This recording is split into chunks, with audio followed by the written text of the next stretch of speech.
Act 2 of Heresy has arrived in Destiny 2, bringing with it a new activity, an exotic catalyst quest, new shiny loot, and whatever this was. You okay, Bungie?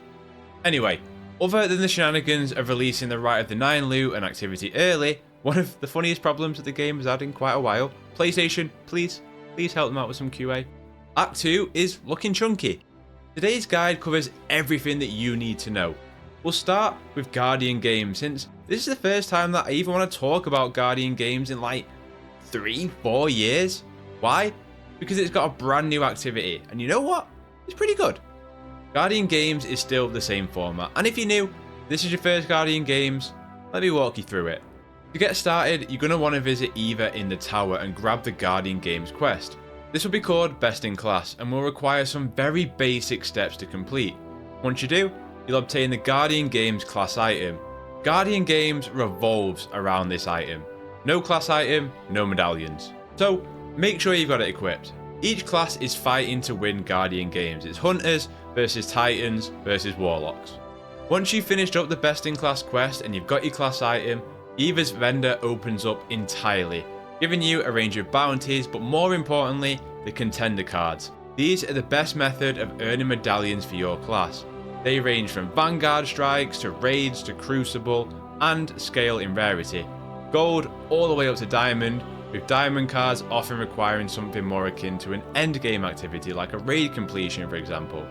Diamond contender cards can only be completed once a week for that category. You can carry 5 medallions of bronze and silver at any time, and 3 of gold, platinum, and diamond. Bronze and silver are obtained from completing activities like seasonal events or a strike or gambit, while the others are best obtained from these cards. If you want to view how many medallions you're carrying at one time, you can do so by heading to quests and looking in your medallion case. Those medallions, they're going to need dumping though, which you will do at the tower, and in return, receive some shiny new loot. Speaking of, Guardian Games has 4 different weapons obtainable this year. Baronios, the new one, an Arc 1000 RPM trace rifle, Title, a 720 RPM Void SMG, Hullabaloo, a 120 waveframe Arc GL, and Tarek supposes, I don't know how you say this, a Strand 200 RPM Scout Rifle. And trace rifles are in season, given the new updates to this season's Artefact, so defo worth getting one. All the guns here have had a perk refresh too, both the new trace rifle and the old stuff, so maybe there's something new for you to chase within all of that regardless. Of course, the most exciting part here, a new activity, Rushdown, a boss rush gauntlet of 5 bosses. You defeat a boss and then spawn into the next location and do that 5 times over with 5 different bosses. There are 3 modes to Rushdown. Warm Up, which is the easiest, Rushdown, which is basically that but with modifiers and bane enemies, and Expert, which aggressively scales and increases each difficulty after each boss is completed. Expert will challenge you on that final boss, by the way, and I don't want to be seeing someone again rocking double auto rifles on the final boss. Please. Expert also has limited revives, but if you wipe, you will get multiple tries at a boss, but you will not get any more revive tokens or ammo stacks. Every day of Guardian Games is going to change up the 5 bosses that you come up against. The bosses are a mix of strike, seasonal bosses, and campaign bosses from what I can tell, with the composition of who the 5 bosses are changing every daily reset. To get any rewards from Rushdown, you will need to complete 3 bosses at the minimum. If you complete it on Expert, there's a chance you will get a masterworked Guardian Games weapon also. There is once again a Supremacy Guardian Games playlist for you PvP sickos. Just kidding, I got respect for you, but I will not be setting foot in there, thank you very much. Zavala and Shaxx have their own Guardian Games quests pertaining to Showdown and Supremacy respectively. And if you missed it last year, the Guardian Games Skimmer is back. You'll need to complete the quest Drop In, given by Eva in the tower. This can be completed by one of 3 ways.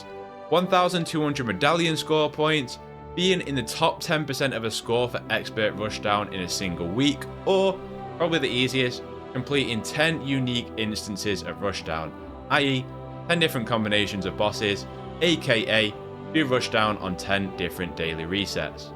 There is of course new Guardian Games cosmetics for both Bright Dust or Silver that I think looks pretty great actually, and I use my Bright Dust on it, and there's also an event card that comes with a pretty cool Sparrow if you're willing to cough up the silver for it. Not sure if the wheels spin on this thing, but it's pretty sick if you ask me. This of course also has a shader, emote, ghost and projection, or the usual shenanigans. You may also notice players or yourself shining in the tower.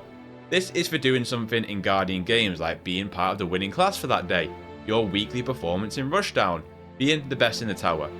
All in all, a pretty mint Guardian games if you ask me.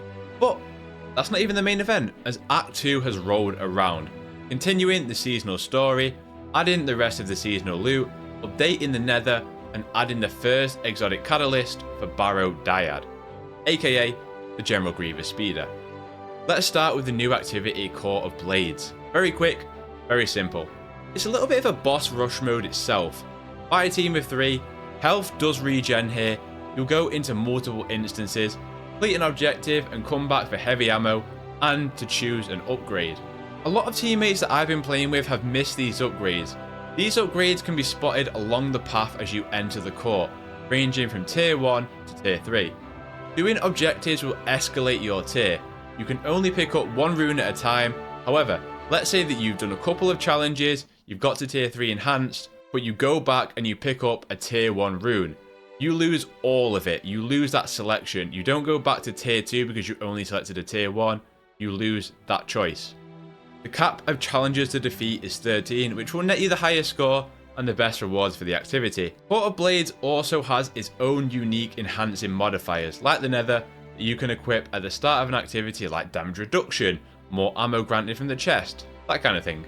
These once again are obtained using the seasonal currency and range from tier 1 to tier 3, granting you a 500 allocation again. Expert Court of Blade, like the Nether, grants you a much higher chance at an adept or shiny version of the seasonal loot. Speaking of Court of Blades, brings us to the exotic catalyst, since it's a little bit hidden.